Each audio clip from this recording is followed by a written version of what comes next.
it. History is often written by the victors, but what about the heroes it forgets? Today, we're re-pulling back the curtain on one of American history's most incredible and overlooked figures, a man named York, an indispensable member of the legendary Lewis and Clark expedition. The year is 1804. The United States has just made the Louisiana Purchase, doubling its size overnight. President Thomas Jefferson is eager to map this vast unknown territory, find a water route to the Pacific, and establish trade with Native American tribes. He greenlights an ambitious journey, what we now call the Lewis and Clark expedition. Leading it are Captain Meriwether Lewis and his trusted friend, Second Lieutenant William Clark. But they didn't go alone. They assembled a team of soldiers, translators, and woodsmen known as the Corps of Discovery. And among them was a man whose contributions were just as vital as any other, yet his story has been largely silenced. York was William Clark's manservant, a term that masks the brutal reality of his life. He was enslaved, owned by Clark since childhood. He had no choice in going on this perilous journey. His life was not his own, but to reduce him to just a servant would be a grave injustice. On this expedition, York would prove to be so much more. He was a hunter, a scout, a medic, and a diplomat. His strength and skills were essential to the survival of the entire corps. Imagine the scene, a group of about 40 men setting off from St. Louis into a continent largely unmapped by Americans. They faced brutal weather, treacherous rivers, disease, starvation, and encounters with dozens of unfamiliar Native American tribes. In this high-stakes environment, every single member had to pull their weight, and York more than pulled his He was a powerfully built man, an expert swimmer, and a skilled hunter who often brought back food when others failed. When members of the expedition fell ill from the harsh conditions or unfamiliar plants, York helped tend to them, using his knowledge of herbal remedies. But perhaps York's most unique and crucial role came during the expedition's interactions with Native American tribes. For many of the tribes they met, like the Arikara and the Mandan, York was the first black person they had ever seen. They were fascinated by him.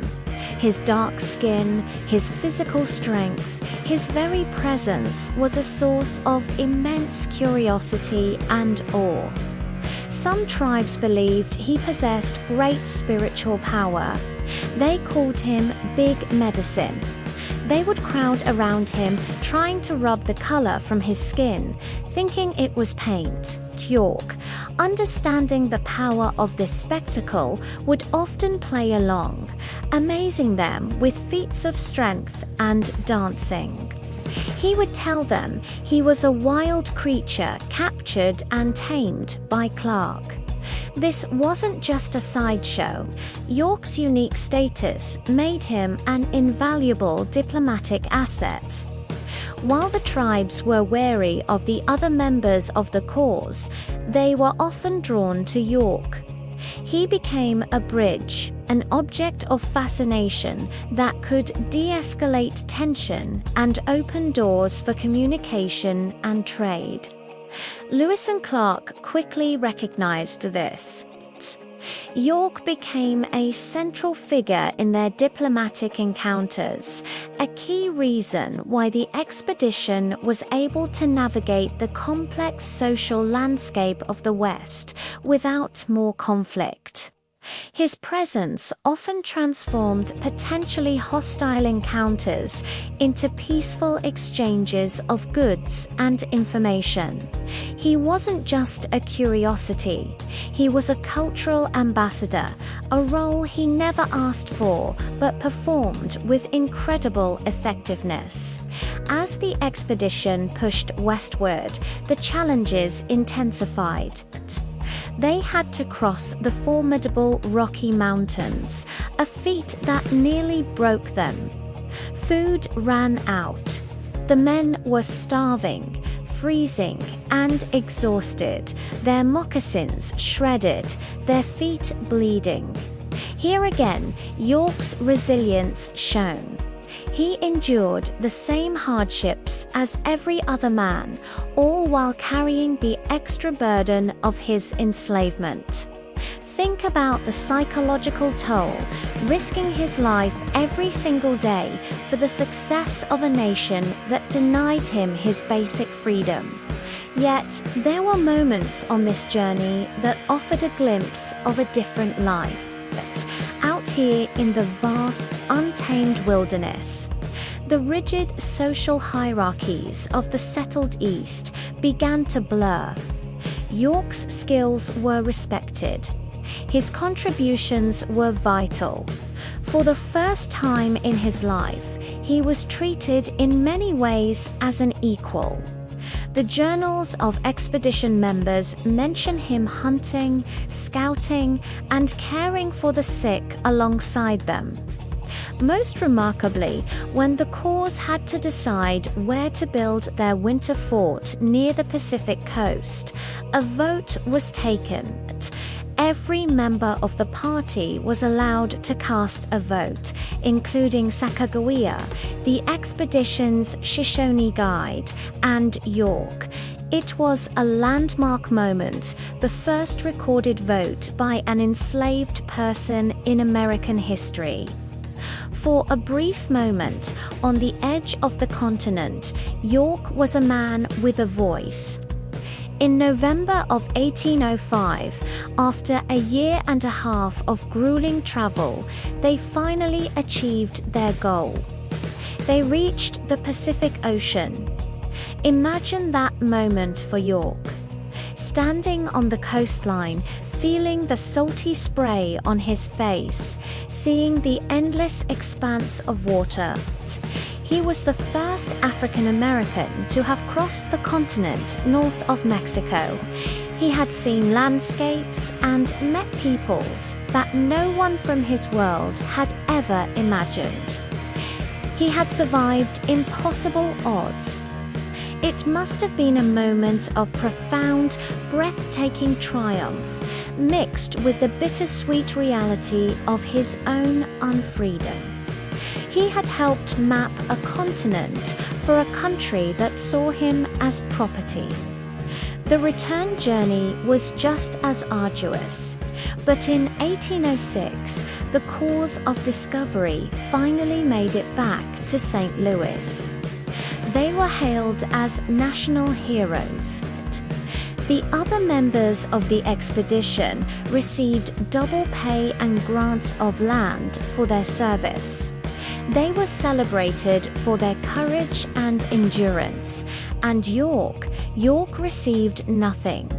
Upon their return, he was forced back into the shackles of slavery. He had tasted a form of freedom, of respect, of equality, and now it was snatched away. He asked William Clark for his freedom. He argued that he had earned it, that his wife lived in a different city and he wished to be with her. Clark refused. He was incensed that York, after his experiences on the expedition, was no longer content to be a subservient slave. He called York insolent and ungrateful. He beat him and even threw him in jail. The years that followed are shrouded in some mystery, as the historical record is conflicting. Clark's story is that he eventually did grant York his freedom about a decade later, setting him up with a freight hauling business that ultimately failed, and that York died of cholera on his way to rejoin him. But other accounts, including one from a mountain man who knew York, tell a different story. This version claims that York escaped slavery, returned to the West he had explored, and lived out his days as a respected chief among the Crow people in Wyoming, the very people who had once admired him as Big Medicine. We may never know for certain which story is true, but either way, York's life is a powerful and tragic tale. It's the story of a man who performed heroic deeds, who was instrumental to one of the most important journeys in American history, but whose contributions were deliberately erased. He was a full and vital member of the cause of discovery, yet for over a century he was a footnote, mentioned only as Clark's slave. Today, we are finally beginning to recognize his legacy. Monuments are being erected. Books are being written. York's story is being brought out of the shadows. It forces us to confront the uncomfortable truths of our past and to redefine what it means to be an American hero. True explorers aren't just the ones who lead the expedition. They are the ones who navigate unimaginable hardship with courage and dignity. York was an explorer in every sense of the word. He charted not only a physical landscape, but also the complex, painful terrain of race, freedom, and identity in America. His story is a testament to the resilience of the human spirit, and a reminder that history is full of unsung heroes waiting for their voices to be heard. Thank you for joining us on this journey into the past. If you found this story as moving and important as we did, please hit that like button, subscribe to our channel for more hidden histories, and share this video to help us keep York's incredible legacy alive. We'll see you next time.